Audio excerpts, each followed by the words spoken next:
Lesson 2.5 یعنی lesson 2 سے مراد word WORD word پڑھ رہے ہیں، اور اس میں آج 5 پوائنٹ میں ہم پڑھیں گے رائمنگ۔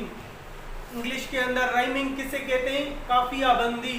قافیہ بندی جیسے اشعار کے اندر اوزان ایک جیسے ہوتے ہیں، کسی لفظ کا آخر، اس کو قافیہ بندی کہا جاتا ہے، تو اسی طرح انگلش کے اندر اس کو رائمنگ کہا جاتا ہے۔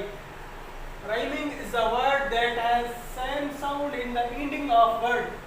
جس لفظ کا آخری آواز کسی دوسرے لفظ کے مثل ہو، اس کو رائمنگ کہا جاتا ہے، کہ شروع میں چاہے نہ بھی ہو لیکن آخر میں اس کا آواز کسی دوسرے لفظ کے ساتھ ملتا ہے، اس کو رائمنگ کہا جاتا ہے۔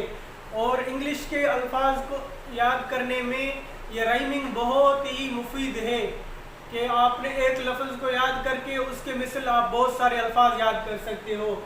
جیسے لفظ آپ کے سامنے آ گیا لائٹ، LIGHT، لائٹ کے ذریعے سے آپ اور الفاظ یاد کرو، light, kite, might, site, white, height, تو یہ سارے الفاظ۔ اسی طرح مین آدمی، تو اسی طرح اس کے آگے آتا ہے فین، کین، ٹین، اور اسی طرح بک کے قافیہ بندی میں اور کیسے الفاظ آتے ہیں؟ بک، لک، ہک، ٹک، اور اسی طرح لفظ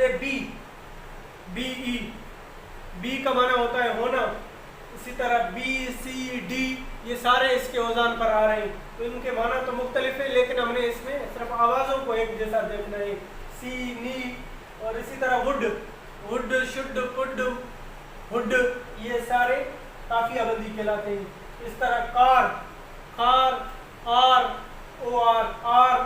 FOR، فار، تو یہ قافیہ بندی کہلاتے ہیں۔ تو مختصر نقطہ آپ کے سامنے آ گیا، رائمنگ، اس کی تعریف، اس کی مثال اور اس کے چند الفاظ، اور مزید آپ اس کو دیکھ کر اپنی زندگی میں لائیں اور انگلش ووکیبلری یاد کریں۔ سی یو، ٹیک کیئر، خدا حافظ۔